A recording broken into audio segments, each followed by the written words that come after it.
नमस्कार, प्रणाम। अजय भोजपुरी। आज फिर हम हाजिर बानी भोजपुरी संबंधी, भाषा संबंधी कुछ जानकारी के लेके। कबो रउआ सबके दिमाग में ई बात आवेला कि एगो बच्चा जब पैदा होला तो उ कुछ आवाज निकालेला, चाहे कुछ समय के बाद, यानी कि 2 साल 3 साल 4 साल भइला के बाद बिना कुछ पढ़ले लिखले उ कुछ कुछ बोले लागेला। अब जैसे ओकरा बोले के बा माई दूध द, तो उ कैसे बोलेला कि माई दूध द? उ काहे ना बोलेला द दूध माई, चाहे उ काहे ना बोलेला दूध द माई?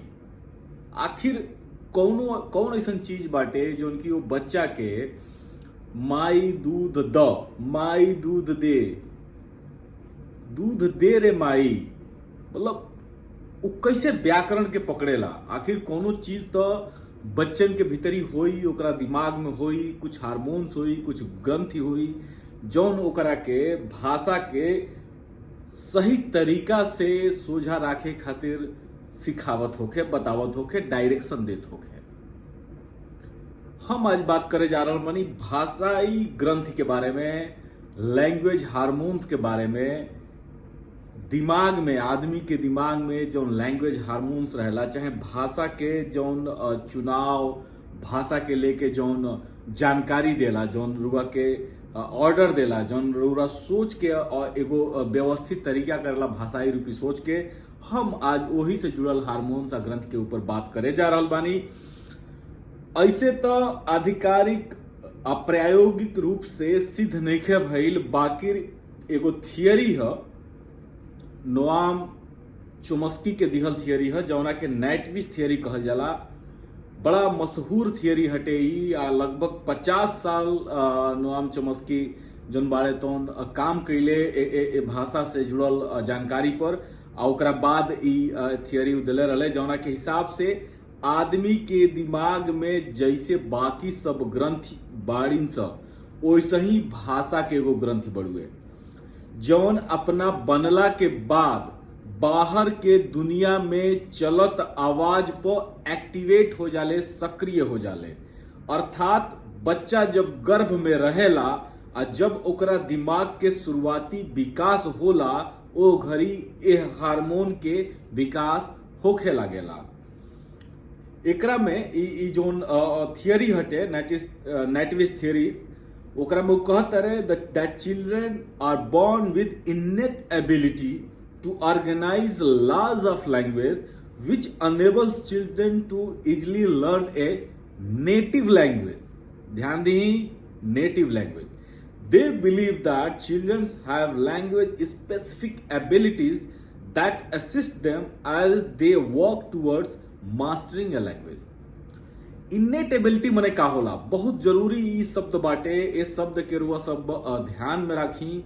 इन्नेट एबिलिटी के मने होला जौन रउआ के जन्मे से मिलल बा, यानी कि एगो मने जैसे कहल जाला नु कि मनुष्य के जन्म होला तो कुछ एक चीज कंपलसरी बाटे, मने ओकरा संग जब आई तो ओकरा संगे आई, ना तो ओकरा के विचित्र कहल जाई। अगर उ चीज नहीं खे तो ओकरा के विचित्र कहल जाई। तो भाषा के जौन ग्रंथि हटे ओकरा के इन्नेट एबिलिटी के अंतर्गत ले आवल जाला, यानी कि ई चीज रउआ भीतरी जन्मे से बाटे। तो बाकी जौन सीखतनी तो बाद के बात बा, जौन जन्मला के बाद सीखनी तौना के इन्नेट एबिलिटी ना कहल जाला, ओकरा खातिर दोसर कुछ काम करेला, दोसर कुछ एक्टिवेट रहेला। इन्नेट एबिलिटी के बारे में नोआम चोम्स्की के बहुत बड़े बड़े विचार बाटे, रउआ सब गूगल पे चीज के देख सकेनी, नोआम चोम्स्की के रउआ पढ़ सकेनी। बहुत सारा जानकारी जौन बाटे ऑनलाइन बा इनका बारे में, आ चाहे भाषा के लेके इनका जौन सोच बाटे। खैर, तो हमार जौन मेन आज के विषय रलटे नैटविश थियरी के लेके, वही पर आगे के आज बात हम करे जा रहल बनी। धरती पर बाकी जौन सब प्रजाति बाड़ी सा, मानव प्रजाति के बीच में जौन अंतर बा, उ कुछ अंतरन में एगो सबसे खास आ जरूरी जौन अंतर बाटे तौना के कम्युनिकेशन के अंतर कहल जाला। कम्युनिकेशन के जौन तरीका मानव प्रजाति के लगे बाटे, भाषा, बोली, लिखे के स्क्रिप्ट, ई चीज जोन बाटे बाकी प्रजातियन में ना मिलेला। बाकी प्रजाति आवाज निकाल के, जैसे जानवरन के बात बा, कीड़ा मकोड़ा के बात बाटे, ओकनी के आवाज निकाल के, तरह तरह के आवाज निकाल के अपन संदेश देवे के कोशिश करला सा। बाकी जोन भाषा, जोन कम्युनिकेशन के स्किल मानव प्रजाति में बाटे, वो बाकी जगह में ना, बाकी के प्रजातियन में ना मिलेला। तो कहे के मतलब बाटे कि मानव प्रजाति के लगे बड़ा विकसित कम्युनिकेशन के बड़ा विकसित रूप बाटे, जौना के भाषा हमनी के कहे नहीं जा, ओकरा के लिख के बोल के आगे आदमी दे सकेला, अगला के बता सकेला। जरूरत हर चीज के जननी है। संभव बा मानव प्रजाति हाथ में डंटा लेके चले से पहले एक ग्रंथि के हार्मोन अपना भीतरी विकसित कर ले होखे। जानतनी मानव जाति में सबसे पहला जो बढ़िया एगो बेहतरीन विकास जो भइल, पहले आदमी जो शुरू में, हम कई लाख साल पहले के बात करतनी, ओ समय आदमी जो बाटे चले के बेर हाथ में कुछ लेके ना चल पावत रहे। तो जो पहला डेवलपमेंट माने विकास जो मानव के भीतरी भइल, उ इहे भइल डंटा लेके चले के, डंटा लेके चलल आ दौड़े लागल। तो ये सबसे बढ़न विकास मानव गिल बाटे। यानी कि एकरा बाद मानव जोन बा तौन शिकार करे लागल। जब हाथ में लौर लेके वो चले लागल, हाथ में डंटा लेके चले लागल, हाथ में लाठी लेके चले लागल, ओकरा बाद वो शिकार कैल शुरू कैल। तब मानव प्रजाति के जोन इतिहास बा, ओकरा में सबसे बढ़न विकास के रूप में एकरा के देखल जाला। तो लेकिन एजा कहे के मतलब ये बाटे कि ओह विकास से पहले ई ग्रंथ जोन बिया, जोन भाषाई रूप से जोन एगो ग्रंथ के बात नॉम चमस्की कर रहल बड़े, उ आदमी के दिमाग में ओह से पहले से बाटे। आखिर वो घरियो तो कम्युनिकेट करते हो। ऐसे भी भाषा की उत्पत्ति, बोले की उत्पत्ति कुछ लोग 70,000 साल पहले कहेला, कुछ लोग 1.5 लाख साल पहले कहेला। तो भाषा की उत्पत्ति तो उस समय हुई रहे, अलग अलग तरीका रहे, चित्र बना के चाहे जैसे होखे। तो कहे के मतलब बा भोजपुरी इलाका में जन्मे वाला एगो लड़का यदि गर्भ से जन्म के अगला 6-7 साल, यानी कि जब कम्युनिकेशन के भाषा में, जब लड़कन के भाषा में व्याकरण आवे लगेला, तकले यदि भोजपुरी भाषा के इर्द गिर्द रही, घर से बहरी यदि भोजपुरी में बोलल शब्द ओकरा भाषा वाला हार्मोन पर हिट करी, तो वो भाषा के लेके वो एकदम गाढ़ हो जाए। कहे के मतलब बाटे कि भोजपुरिया इलाका में, चाहे भोजपुरी बोले वाला समाज में, घर में एगो बच्चा के जन्म होता टे, तो ओकरा भीतरी जोन बा, जोन ओकर ग्रंथ बिया, जोन दिमाग में भाषा के लेके ग्रंथ बिया, ओकरा पर ओ भाषा के, कहे से कि नेटिव लैंग्वेज ओकर रही, आ ओ भाषा के ओकरा पर बड़ा बरियार असर रही। आ यदि भविष्य में माने ऐसन होई कि मतलब कुछ समय के बाद वो लड़का जोन बा बम्बई, कलकत्ता कहीं भी चल जाता टे, आ चाहे विदेश में कहीं चल जाता टे, आ वो भाषा छूट गई ओकरा से, वो भाषा वाला समाज ओकरा से छूट गई, बावजूद के जब वो रिकॉल करिए भाषा के, तो बहुत कम समय में वो अपना ए नेटिव लैंग्वेज के रिकॉल कर सकेला, बोला सकेला। अब जैसे हम अपन बात करी, हम 1995 में बलिया के छोड़ देनी। 1995 के बाद हम वही इलाका में रहल बानी जहां भोजपुरी के कोनो समाज नहीं थे। एक आध दो लोग मिल गए तो बात हो गई, नहीं तो भोजपुरी के लेके कोनो समाज नहीं थे। आज तकले हम भोजपुरी के समाज से दूर बानी। हाँ, साल में 1 महीना 2 महीना खातिर आदमी यदि भोजपुरी वाला समाज में चल जाता थे तो ओकरा के ना गिनल जाए। बावजूद एकरा हम से अपना वो भाषा के रिकॉल कर सकेनी, वो भाषा में लगातार हम बेहतर लिख सकेनी, काहे से कि जन्म हमार वो भाषा वाला क्षेत्र में भइल बाटे। आज जब हमार विकास शुरू भइल, जब हम 2 साल 4 साल 6 साल के भइनी, तो हम वो भाषा वाला समाज में रहनी। हमार माई बाबूजी वो भाषा के बोलत रहे, चाचा चाची वो भाषा के बोलत रहे, लोग हमारा गांव में वो भाषा बोलल जात रहे। तो ई ऐसे असर करेला, वो स्टोर हो जाला एक तरह से, वो हार्ड डिस्क हटे दिमाग में, वो भाषा वाला जो नहीं थी, जहां पर ग्रंथि, जहां पर ई जानकारी जोन बा, ई भाषा के नेटिव लैंग्वेज के बाद जोन बा, तो उन जा स्टोर हो जाले। और ओकरा बाद जब वो स्टोरेज से जितना साल बाद रुआ निकाले के कोशिश करी, वो धीरे धीरे बहरी आवे लगेले। असल में भाषा के जोन ग्रंथ बिया वो प्रोग्राम लेखा काम करेले, आ हमनी के दिमाग में ही एज बिल्ट यानी कि बनल बनावल बिया, एकरा के अलग से इंस्टॉल करे की जरूरत ना पड़ेला। गर्भ में ई प्रोग्राम रूपी ग्रंथि जोन बिया, हार्मोन जोन बा एक्टिवेट हो जाले, जोन बाद में अपना के और विकसित करत रहेले। यही से एगो आदमी जे इसको पढ़ल लिखल ना रहेला, अपना बचपन के, अपना लइकाई के भाषा में मर्मज्ञ स्पेशलिस्ट रहेला। भोजपुरी के स्पेशलिस्ट उ लोग बा जे भोजपुरी में एमे नहीं कइले। हम भोजपुरी में एमे कोई बहुत लोगन के जानता नहीं जरा भोजपुरी बोलत बोलत पसेना छूटे लगला भोजपुरी बोले में, जबकि हम भोजपुरी में ऐसा लोगन के जानता नहीं जे भोजपुरी में इतना ठेठ इतना बेहतरीन बोल सकेला जे पढ़ले नहीं खे, एको शब्द भोजपुरी के पढ़ले नहीं खे। बाकी का है कारण ही है बाटे। तो जब एक ग्रंथि के विकास के देखल जाओ, यदि ये ग्रंथि के विकास के देखल जाओ तो ध्यान देवे लायक बात बा कि एगो बच्चा जन्म लेत घड़ी, जब एगो बच्चा जन्म लेला तो ओकरा बाद उ व्यंजन आ स्वर के जौन बाटे अलग अलग उच्चारण करेला, जैसे अ ई मा वा पा रा ता दा ऐसे बोलेला।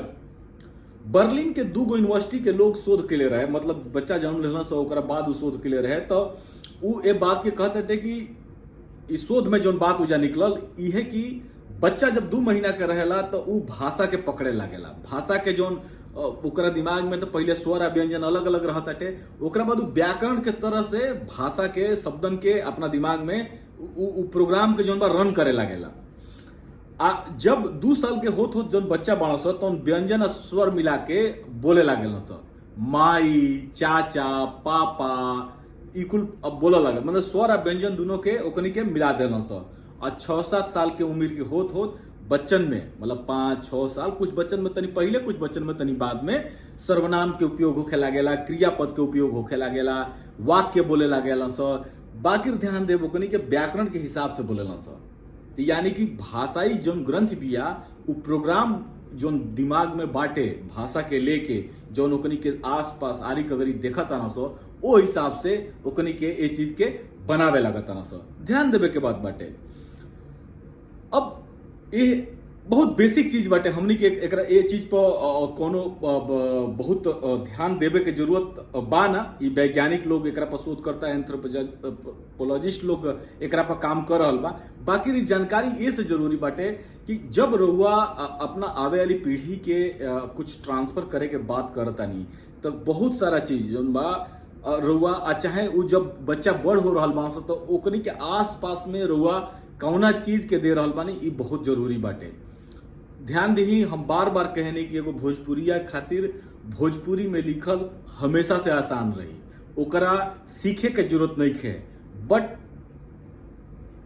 एक ही बात बाटे कि ओकरा अपना वो मेमोरी के रिकॉल करे के जरूरत बा, जौन ओकरा हार्मोन्स जौन ओकरा मिलल बाटे, जौन ओकरा में इनबिल्ट बा, ओकरा के जौन बाटे रिकॉल करे के जरूरत बाटे। आ रिकॉल केहू कर सकेला जौना भाषा भाषी के होखे। हाँ, अब तो बाइलिंगुअल मल्टीलिंगुअल सब चल रहा बा, बाकी एगो बेसिक बात ई चीज के समझे के जरूरत बाटे।